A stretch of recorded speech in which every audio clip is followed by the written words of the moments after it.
Thank you very much. I'd like you all to know that I've sold out completely. I now wear a tie on stage, and I don't wear jeans anymore. It's kind of forsaken my roots.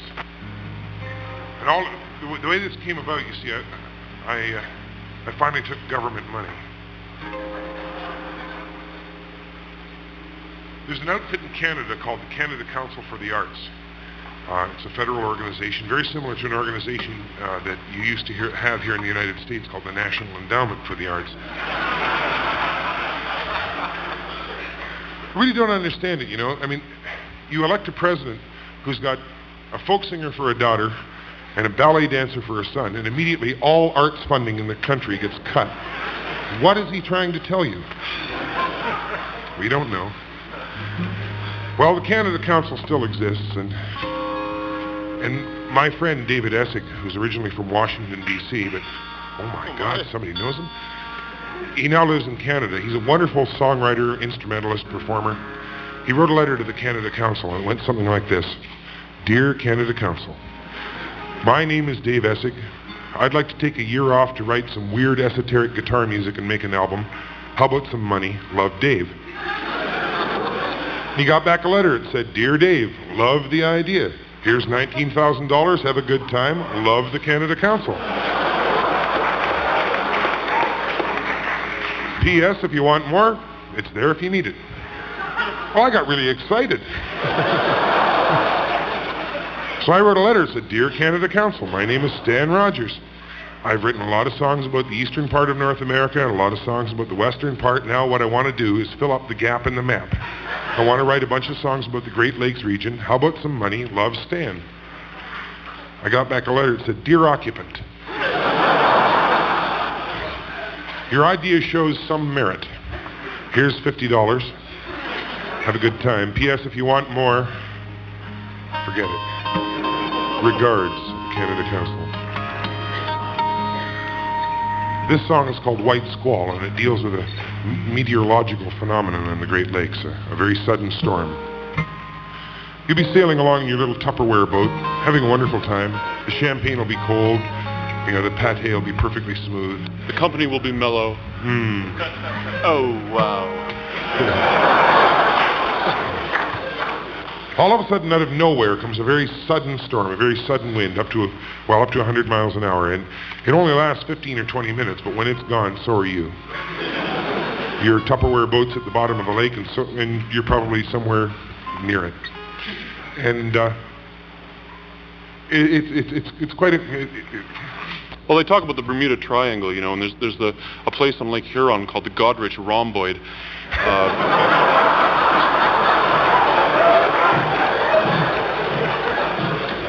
There's the, Sault Ste. Marie tetrahedron. There's all kinds of bizarre places out there nobody knows anything about. This song also talks about the town of Wyerton, Ontario. Wyerton has provided more senior officers for the Great Lakes shipping lines than any other town in North America. Now, I've been to Wyerton, and I could understand why anybody would want to leave by the first available transportation. Not a pretty sight.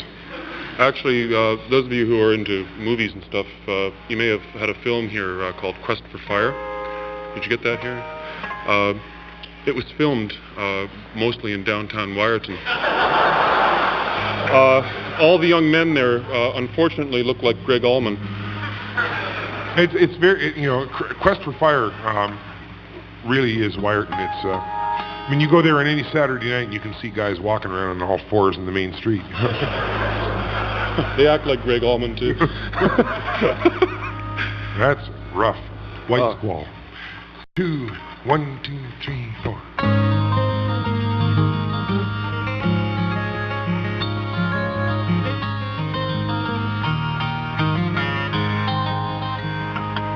Now it's just my luck to have the watch with nothing left to do. Watch the deadly waters glide as we roll north to the Sioux, and wonder when they'll turn again and pitch us to the rail, and whirl off one more youngster in the gale. The kid was so damn eager It was all so big and new. You never had to tell him twice or find him work to do. And evenings on the mess deck, he was always first to sing and show us pictures of the girl he'd wed in spring. But I told that kid 100 times, don't take the lakes for granted. They go from calm to 100 knots, so fast they seem enchanted. But tonight some red-eyed Wyerton girl lies staring at the wall, and her lover's gone into a white squall.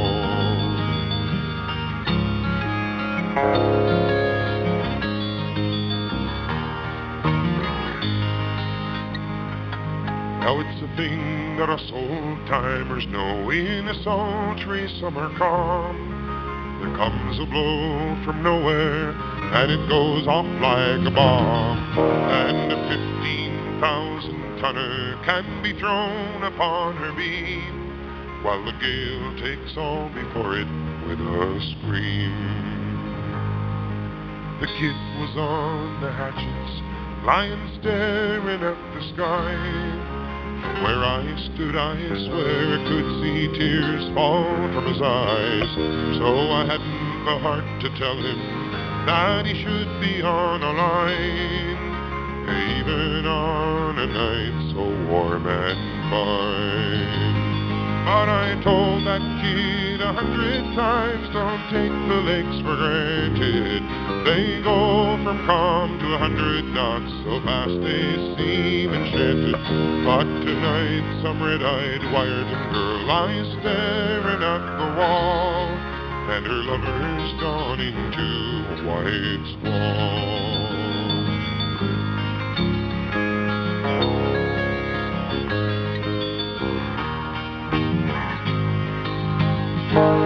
When it struck, he sat up with a start. I roared to him, get down. But for all that he could hear, I could as well not made a sound. So I clung there to the stanchions, and I felt my face go pale as he crawled hand over hand along the rail. Now I could feel her heeling over with the fury of the blow. I watched the rail go under, then so terrible and slow. Then like some great dog she shook herself and roared upright again. Far overside I heard him call my name. But I told that kid 100 times, don't take the lakes for granted. They go from calm to 100 knots, so fast they seem enchanted. But tonight some red-eyed Wyerton girl lies staring at the wall, and her lover's gone into a white squall.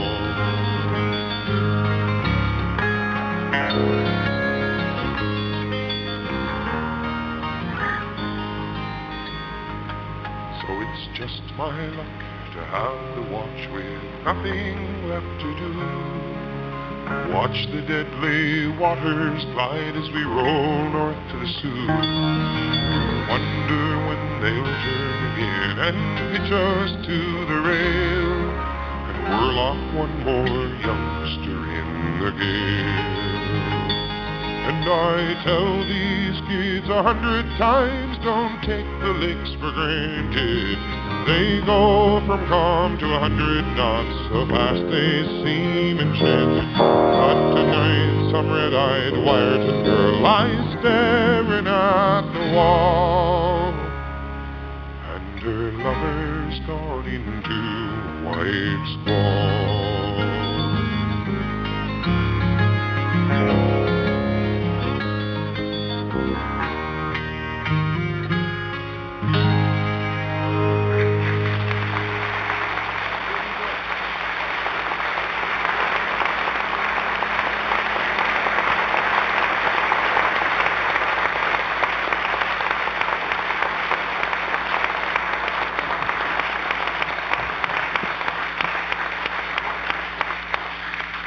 Thank you.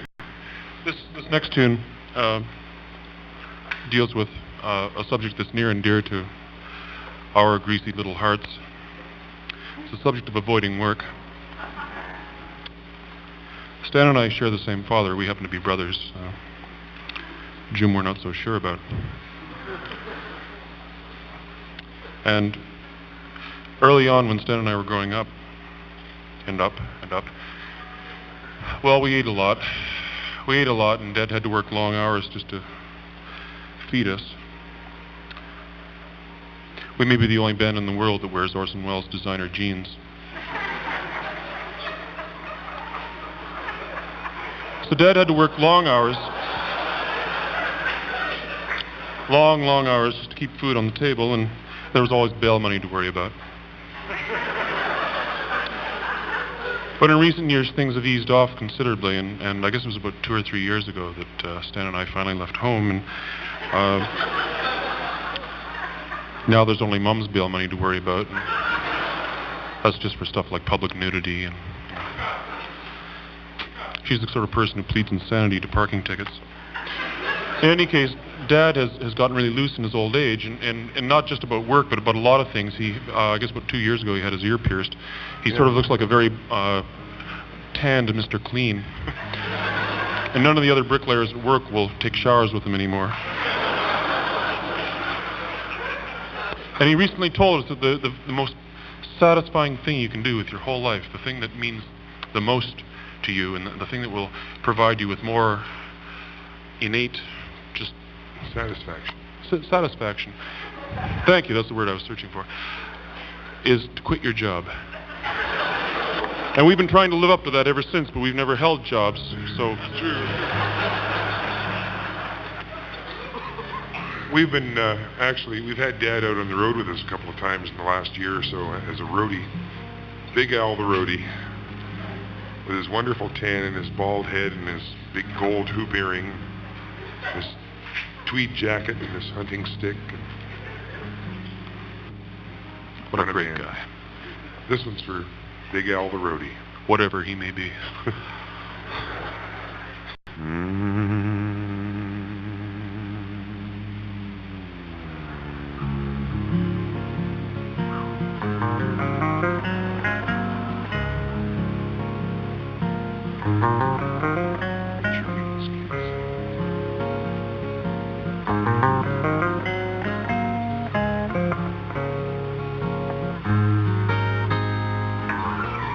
I used to love these lazy winter afternoons, starting out too late, giving up too soon, coming home to coffee and a trashy book, never paying any mind if things were never done on time. Was when a fella could just let time slip away.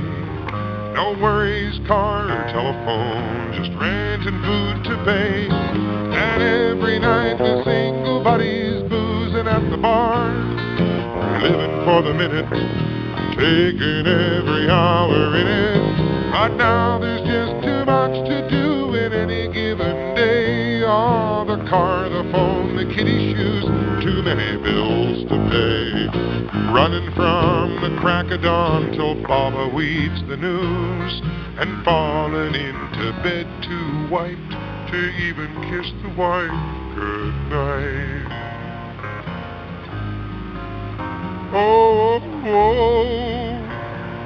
just another working Joe.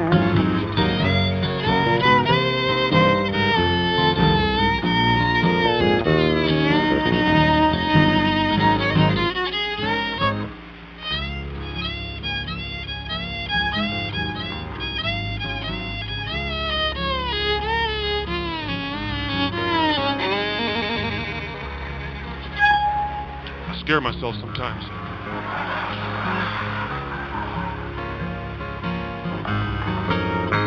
Whoa, whoa, the baby's in the swing-o-matic, singing rock and roll.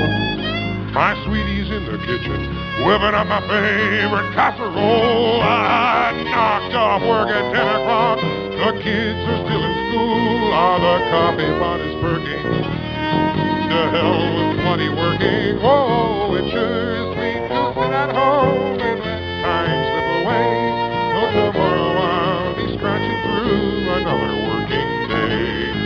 But when I start to come across from all the things to do, I know that I'll be taking soon another lazy winter afternoon. Oh, just another working tune.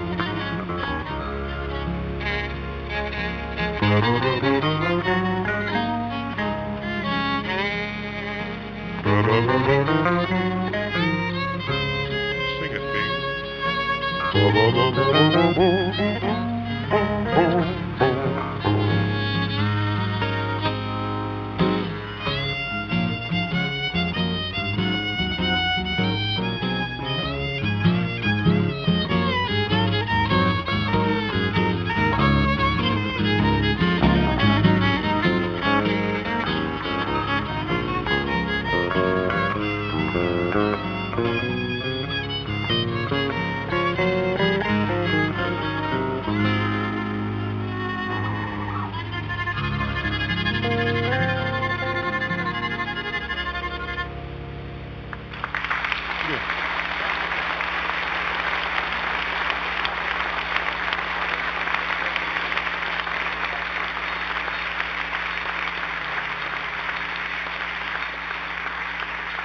Thank you.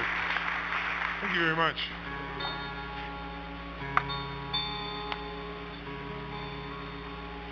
This next song is called Lockkeeper, and it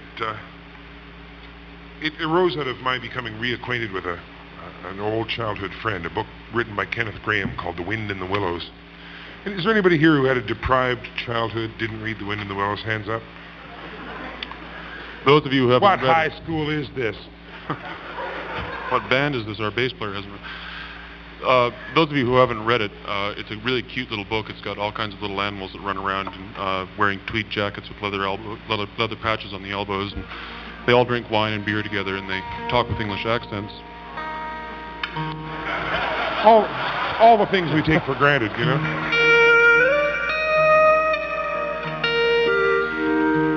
There's a wonderful scene in The Wind in the Willows where the river rat is lying on his back on a hillside, staring up at the sky, pondering the meaning of life. What is air? Why is a cow? Stuff like that. And as the mysteries of the universe are unfolding before his gaze, along comes a seagoing rat who's been vacationing inland and is now returning to his ship. They sit down and they have a few beers, a few laughs, trade songs and young dreams into the afternoon, have a pretty good time. And it comes about that the river rat is told of the wonderful places there are in the world. The seagoing rat tells the river rat of the wonders of the universe that he's seen. Places like the waterfront at Marseille, the sewers of Cairo. Anywhere in New Jersey.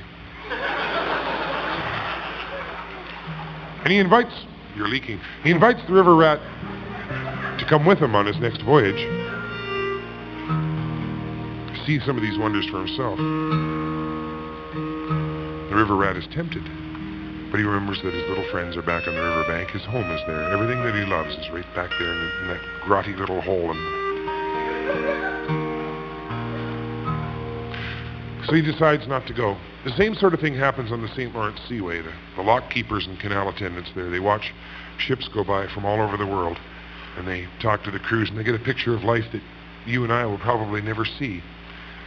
And then they go home to their little split-level houses in Port Dalhousie and Buffalo and exotic places like that. And they sit down in their lazy boy recliners, and they take out their 19.5% mortgages and read them over again, looking for a loophole. And, you know, they look at the 3.5 kids and, you know, their wife going by.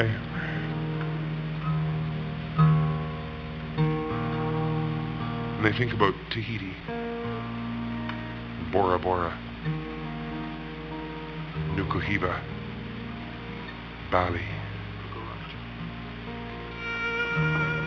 San Francisco. Enough. Lockkeeper.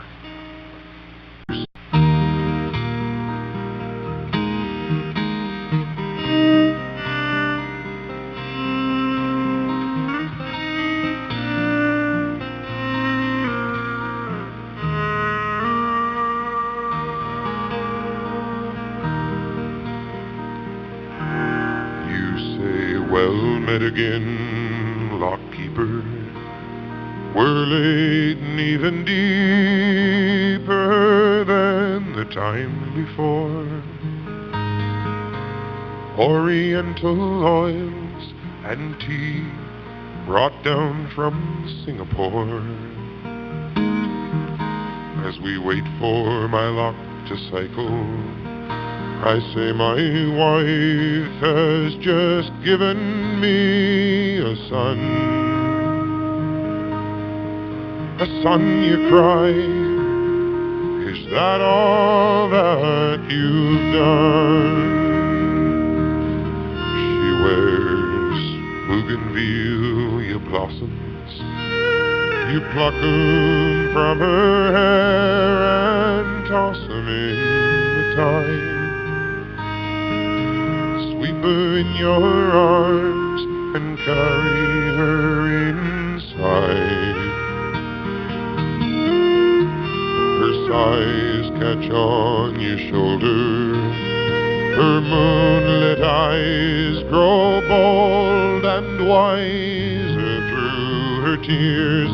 And I say, how could you stand to leave her for a year? Then come with me, you say, to where the Southern Cross rides high upon your shoulders. Come with me, you cry, each day attend this clock. You're one day older, while your blood grows colder.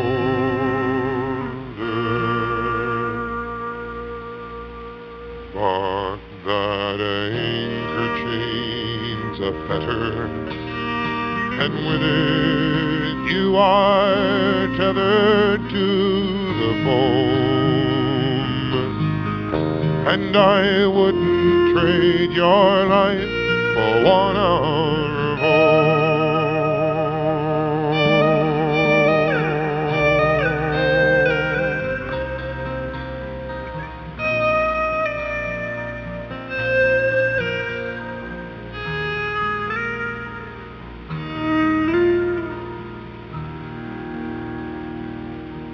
Sure, I'm stuck here on the seaway, while you compensate for leeway through the trades, and you shoot the stars to see the miles you've made,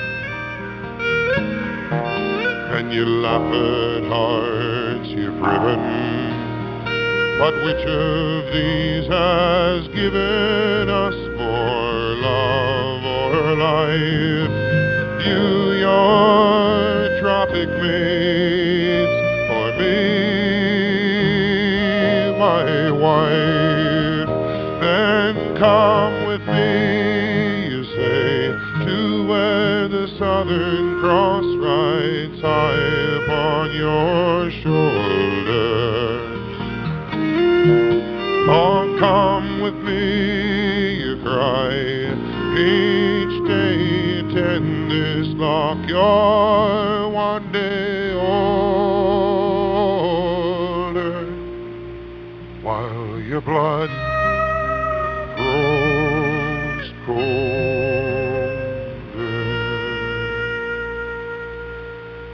But that anchor chain's a fetter, and with it you are tethered to the foam.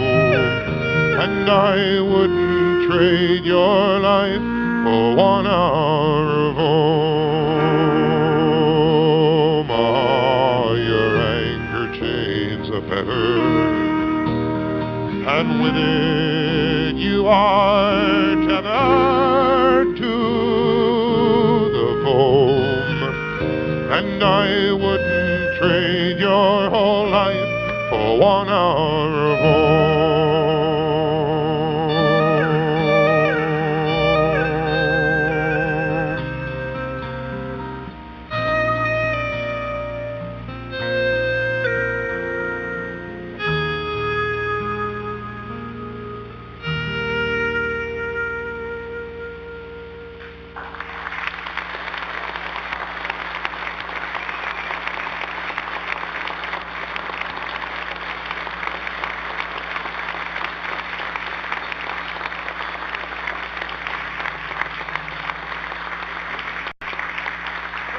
Oh, the year was 1778. How I wish I was in Sherbrooke now.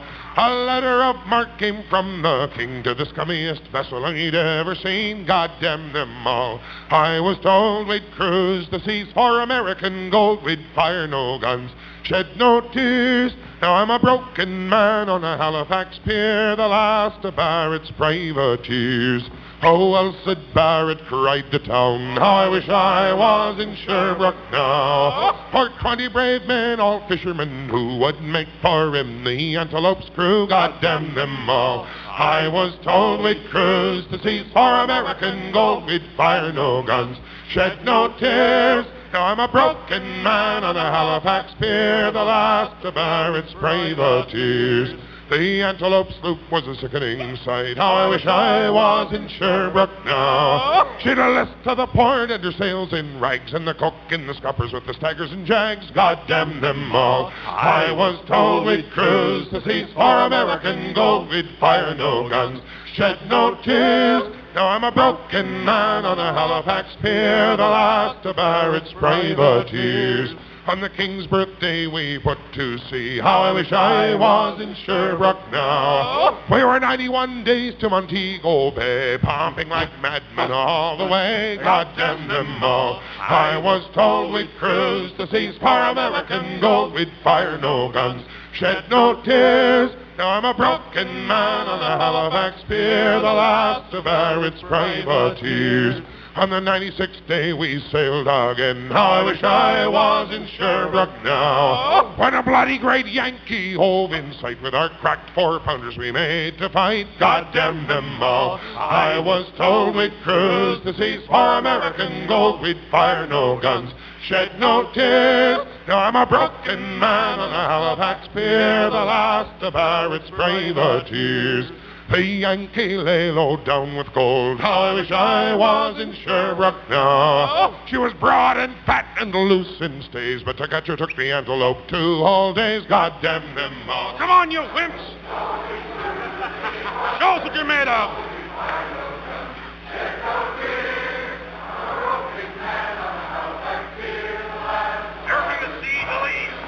Then at length we stood 2 cables away. How I wish I was in Sherbrooke now. Our cracked 4-pounders made an awful din, but with one fat ball the Yanks stove us in. God damn them all. I was told we'd cruise the seas for American gold. We'd fire no guns, shed no tears. Now I'm a broken man on a Halifax pier, the last of Barrett's privateers.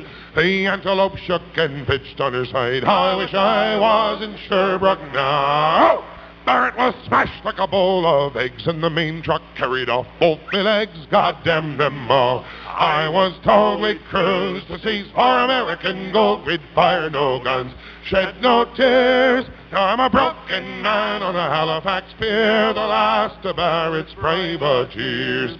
So here I lay in my 23rd year. How I wish I was in Sherbrooke now. It's been 6 years since we sailed away, and I just made Halifax yesterday. God damn them all. I was told we'd cruise the seas for American gold. We'd fire no guns, shed no tears. Now I'm a broken man on a Halifax pier, the last of Barrett's privateers.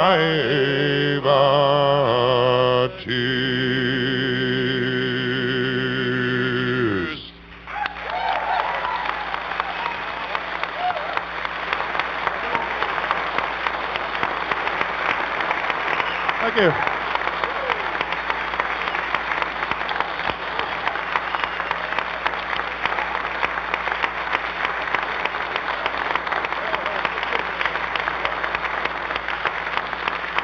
Thank you.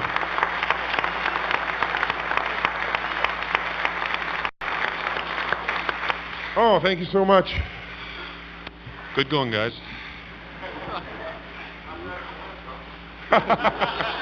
Damn good for wimps. I don't know why he says that.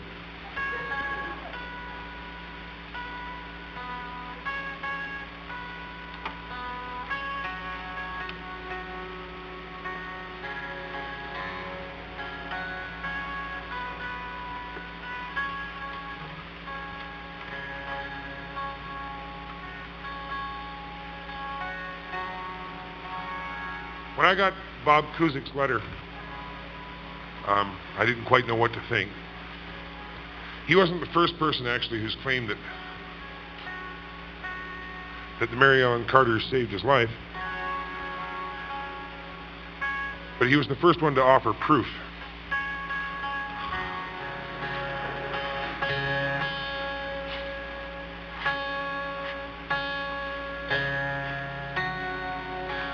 I've never met the man. I understand he's here tonight. I hope he hangs around so I can shake his hand.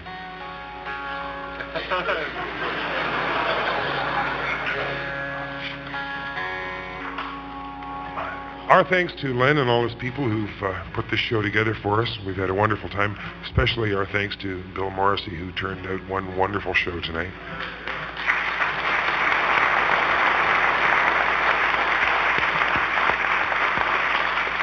Also, I'd like to thank Charlie, who's been doing sound tonight and doing a remarkable job. Yes, excellent. Thank you, Charlie. Rise again,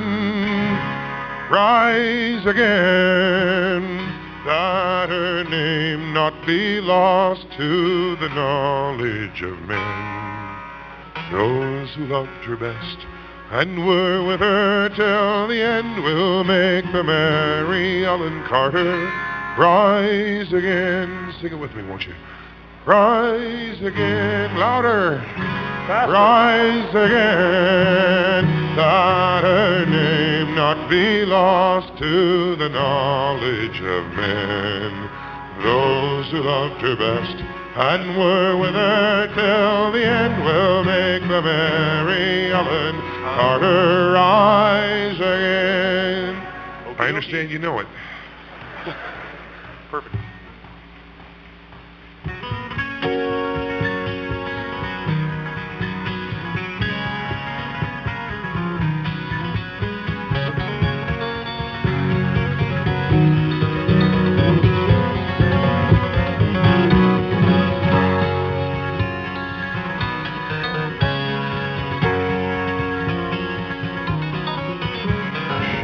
Last October in a pouring driving rain, the skipper he'd been drinking and the lady felt no pain.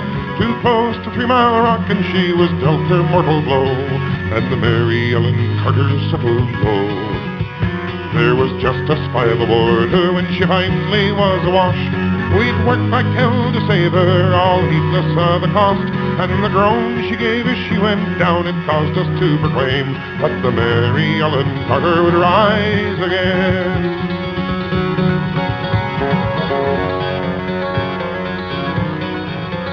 Well, the owners wrote her off, not a nickel was his bed.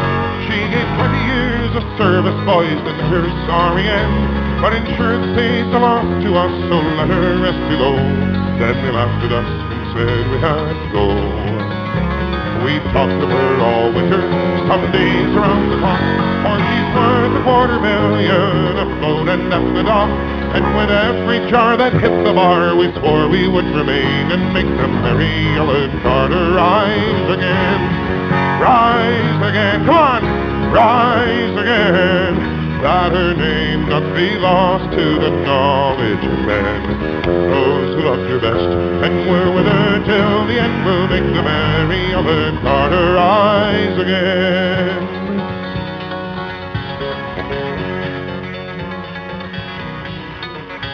All spring now we've been with her on a barge lent by a friend. 3 times a day in a hard hat suit and twice I've had the bends. Thank God it's only 60 feet and the currents here are slow, for I'd never have the strength to go below.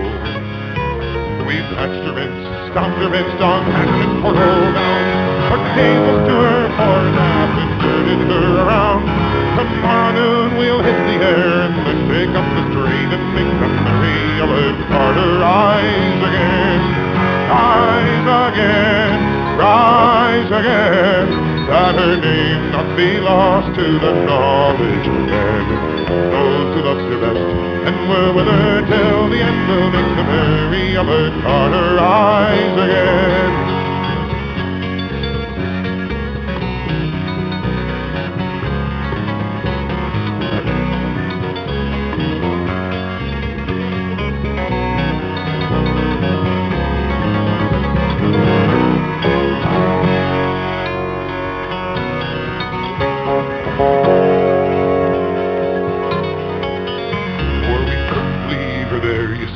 crumble into scale. We spend our lives so many times living through the gales, and the laughing drunken rats who left her to a sorry grave, they won't be laughing in another day.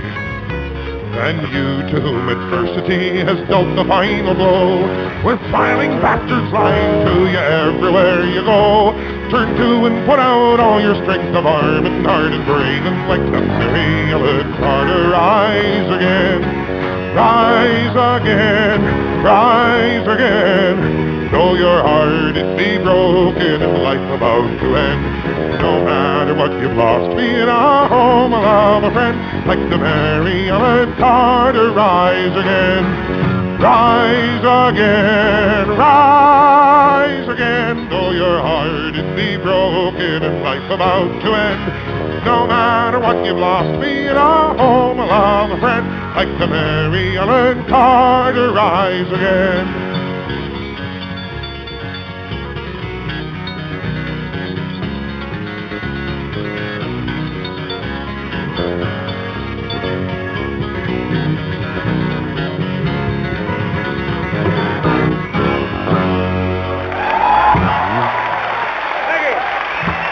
Jim Morrison, Garnet Rogers.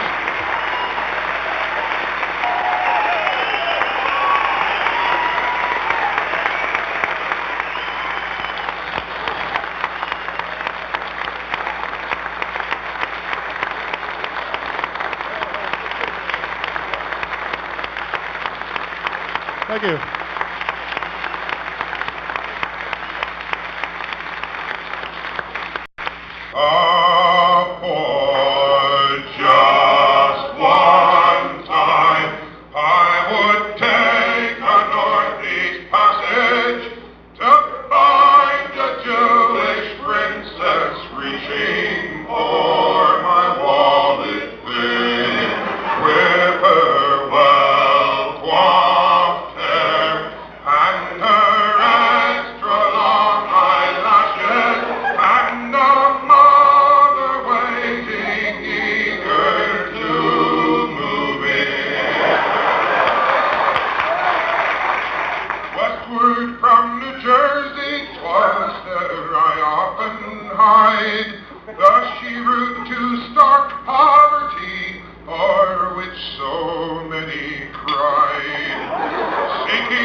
Then false hopes rise before me, then behind me sink again. In Miami now the headache soon